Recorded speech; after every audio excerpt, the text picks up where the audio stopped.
Hi, this is Angel Jones. I love great conversations where life's journey is communicated not only through words, but tones and emotions. Explosive expressions that allow you to feel what they felt and learned. A fool learns only from his own mistake, while the wise learn from their own and from those others have made. Thanks for being here with us.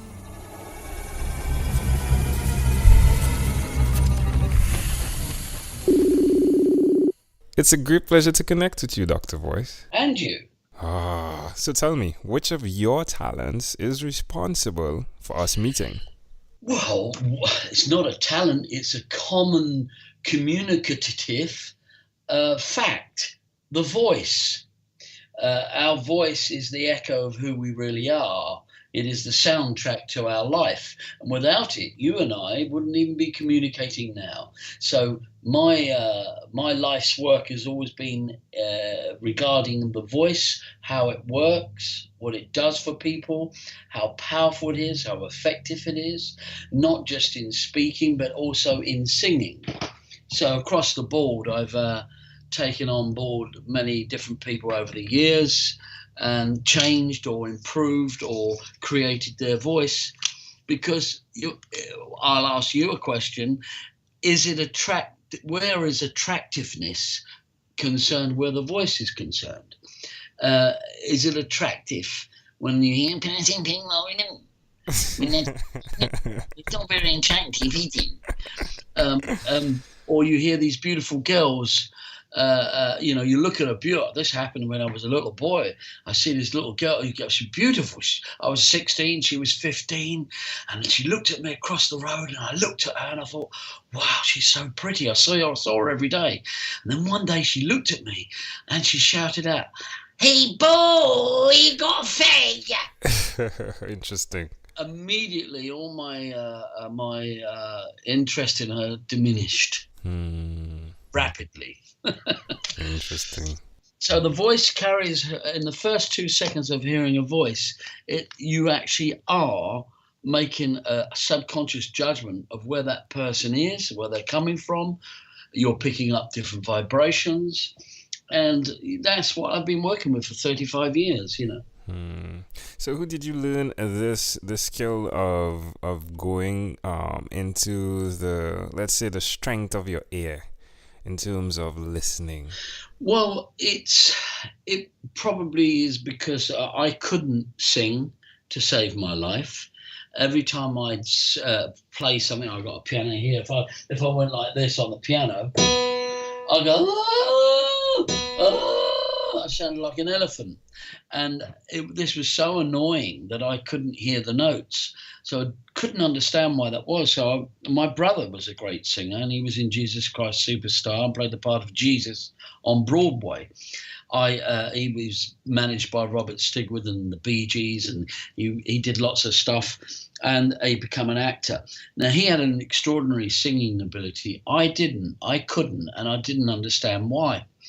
So at the age of 17, I went on this journey looking for a teacher who could teach me how to sing. And every teacher I encountered says, "Don't give up your day job. Don't even think about it. You're never going to be a singer." Mm-hmm. I wouldn't have that. So I went on and I studied and I worked on my own voice for many years. And then I started to teach what I learned and became so good at doing this eventually. In the end, I ended up singing against all the advice I got from these naysayers, I would call them, as Arnold Schwarzenegger would call them, naysayers, saying you'd never be a singer. And I ended up singing at the Albert Hall, the Hollywood Bowl, Sydney Opera House, Palazzo della Sport in Italy, and traveling the world and singing, performing myself all over the world. So I went beyond what I thought my limitations were. And because of that, Engel, I'm able now to take anyone, deaf people, people with cerebral palsy, people who have illnesses. It doesn't matter what you are, who you are. If you don't think you can sing, I can get you singing, because that's been my forte over the years. So because I could do it myself, I know how do it with others. I love that, Dr. Voice. One of the things I've seen thus far, even with the entrepreneurs I've had a conversation with, There's one thing that is constantly occurring where there is a struggle that they went through. They got to the success, which is the finish line. And instead of saying, okay, let me go do a victory lap. And even if they did decide to do a victory lap, they turned around and they said, okay, let me see who is having a struggle such as I have had, and let me help. And for me, that is the champion at heart. So I would really love to say that you are a champion at heart. And, I appreciate that you turned back to help others. But why will you, I'm guessing you've already decided this, but why will you continue to repeat this skill? There's a fantastic joy that comes from the work that I do. And I think what it teaches me and what I've learned from helping others awaken their voice is it's taught me how to live, breathe, and be in unconditional love. No judgment, no agendas, just pure unconditional love. That when I'm with any human being, I feel I go to the center of their voice, the center of their sound, the center of who they are, disregarding what it sounds like. And I'm able to read them and feel them and then encourage whatever it is in them they want to bring out, whether it's self-expression, speaking or singing. As I did with Sam Smith, who was a young boy at 16, who became a world star, as you may know him, doing the Bond themes. He when he was 16, he was so nervous, he didn't know what, and it was from 4 years of working and encouraging with him and his voice, he ended up becoming one of the biggest stars on the planet. And so for me, that was an incredible coup of understanding how you can take someone down the yellow brick road and you can get them to meet the Wizard of Oz if they really want to do it. You can actually become and have what you want. God, we went to the moon, for Christ's sake. Well, we're supposed to have done, but the point is, we can do anything we really want. And why I would continue to do this is because I help people break down their barriers about their own self-expression and get them to a place where they didn't think they could ever possibly be in their communication systems. Love it. Tell me one other thing that you've done consistently over the past 3 years, please. Past few years, what I've done consistently? Yes. Researched. I've been researching, developing better skills and better ways to inform people about their voice, better ways to inform people, songwriting, singing, performing, and composing. I've spent a lot of time studying the piano and composing. I've been doing that for many years, but I still do that. And also life coaching experiences. Okay. I spent years with Anthony Robbins, who I wanted to learn how to help people overcome barriers in many other areas of their life other than just singing, like relationship problems and general stuff, really. How does that make you feel, the time you spend doing that consistently? Oh, well, look, one of the greatest things I think a human being has at their fingertips, one of the greatest things we have, in fact, what we've got beyond any other thing or species on the planet or object, and that is we have choice. We can choose. And the fact that we can choose, now for me, what makes me feel good about what I do and who I am is that I'm always choosing to be conscious. I'm choosing to live my life consciously so that whoever I'm with, wherever I am, I'm making a conscious effort to inspire, uplift, encourage or educate or bring about a change to another person towards a positive result. If I can do that every day for the rest of my life from this day on and still continue to do that, I would feel my life has been worth living. Why would you suggest someone that is listening in our amazing audience do what you've done? What I would suggest to people to, firstly, find yourself. Find who you really are. If you can't find who you really are, then you're doing things half-baked. You're rushing around, creating this, creating that, doing some wonderful things maybe, but without you being in the picture, without you feeling good about yourself, what's the point? The most important thing is you and how you feel, so that if you feel love and acceptance of yourself, guess what? You give more to others, you inspire more people, and you become more of who you are. But if you don't go on that pursuit, you will be bounced back and forth into all sorts of scenarios and situations in your life looking for who you are. Until you find that, I don't think you've got a stability to make real cohesive, conscious decisions to make your life work. Love it. Dr. Voice, let's switch gears for a bit now. Let me invite you into my time machine that is surrounded with beautiful, blue, warm Caribbean water. Dr. Voice, what is your earliest childhood memory? My earliest childhood memory? When I was... my earliest childhood memory, probably, where was I? Probably going to the beach with my dad. I used to love my dad. My parents are separated. Time with my father was my earliest childhood memory, and how he was an impresario.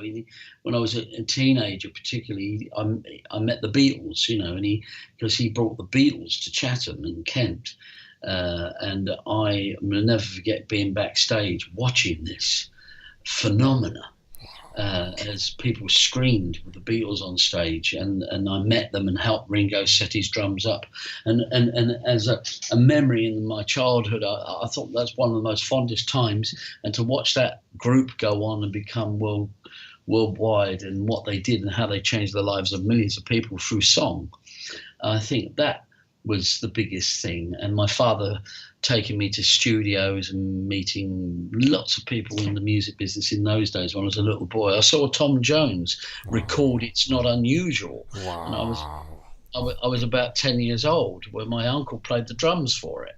So those sort of childhood memories are very vivid and exciting and uplifting for me, which put me on the path of music, really. So the memory where you're behind stage, how old do you think you were? I was about 10, 11 years old. Okay. Why do you think this memory is so clear? Or should I ask if there's an earlier childhood memory? Earlier childhood memories, probably, well, I can go back to when I was in a pram, I suppose. Is that what you want? if you remember that early. I don't think it's that interesting. I'll just drop my ice cream and scream my head off. So... I don't think that's as interesting as the Beatles, but that's about it, really. Yeah, I remember being penalised, told off, not had a very... I didn't have a really beautiful upbringing childhood. Yeah. My mother was a bit strange, and I had some very, very big issues there as a child, and I was in fear of her most of my childhood. So there's a lot of fear in my childhood memories. Okay. That I, without going too deep into it, it's very, there weren't so many pleasant things to memorize. The ones that were pleasant was when my father sort of, if you like, saved me from my mother and put me into lovely scenarios and situations. Interesting. Just quickly deal with those fear. Why do you think the memory is so clear, though? That memory of being in fear. Why is the memory of being in fear? Because I think it's because we need to uncover it. We need to release it. And I think until you've really released it, it will always be a vivid one. I have clients like this who come to me. I've a client recently who visited me was fear of talking or speaking, and when I found out that when she was born, she had an umbilical cord around her neck and she couldn't make a noise. So as a baby, she didn't make a noise. Wow. So most of her life, she's stood in the shadows in her own speaking ability. So That's what I do. I work with people how uncovering a lot of these issues, and because of my own issues, I'm able to see them so clearly in others. Yeah, it's amazing. So, can I offer my interpretation of the thought picture you just created? Yeah. It's exactly that. You know, for the listening part, on my behalf, your voice actually changed. And you could always listen it back when we're talking, but your voice actually changed when you spoke about that earliest childhood memory and the fear. So I'm guessing that because of this fear and your voice being strangled, if you may, it's amazing that now that you've actually gotten to the other side where you're using your voice, that you're helping so many other people use their voice. Absolutely, well read. And the reason why I remember when I did some work on myself in therapy, banging a table, screaming from the top of my lungs, the root of all evil is the lack of communication on earth, because I saw mum and dad didn't communicate, and that's why. And I smashed this table, screaming this out in my 40s, thinking the lack of communication is the root of all evil on earth. Wow. And then I said, that's why I'm Dr. Voice. Wow. That's amazing. Yeah. Wow. Got chills there, man. Yeah. Wow. So if we fast forward to when you were 12 years old, what was your favorite song? Favorite song? Oh, I had so many. Probably 12 years old, Eloise by Barry Ryan. Interesting. Alright, my friend, we have arrived at our destination, but before we get off of this time machine, there's a small declaration form, so it's yes or no, or a bit more. Dr. Voice, have you chosen someone to pass on your skills to? Yes. Are you married? No. Do you have children? Yes. How many? 3. Do you believe in God? Obviously. Do you have an inner circle of friends? Absolutely. Do you watch TV for more than 3 hours a day? No. How about 3 hours a week? I don't have a television. I do it all on my computer on Netflix. If I want to see what about screen time, the phone or the computer? Is it more than 8 hours a day or less than 8 hours a day? Oh, no, it's less than 8 hours a day on the computer, yeah. Dr. Voice, this was amazing. Before you leave, is there anything you'd like to share with our amazing audience? Please, please, keep going for the consciousness. Keep going for your heart. Follow your heart, not your mind, not the thing that keeps jumping around telling you to do this, that, or the other, or criticizing you for not doing this, that, or the other. Be with you and feel good about the fact you can take your next breath. That is a phenomenon. Love it. Dr. Voice, thank you for being on 12-Minute Convos with Angel Jones. Thank you very much, Andrew. It's been a great pleasure. Amazing audience. Before you leave, there's one person I'd like to introduce you to, Amanda Jones. She is my wife, and her passion is to educate, encourage, and empower. Hi, I'm Amanda Jones, and I'm a registered nurse. Do you or someone you know have diabetes? According to the International Diabetes Federation, in 2015 worldwide, 415 million people were living with diabetes. Just as that figure is overwhelming, so too can the effects of diabetes be. So, to help simplify diabetes for both adult and child, I've used rhymes in my books, The ABCs of Diabetes for Children and Poems for Patients, A Focus on Diabetes. At its simplest, rhymes help us to remember. If you, a child or friend, want an easy, reader-friendly way to know about diabetes, then get a copy of these books. For more details, you can go to poemsbyaj.com. That's poemsbyaj.com.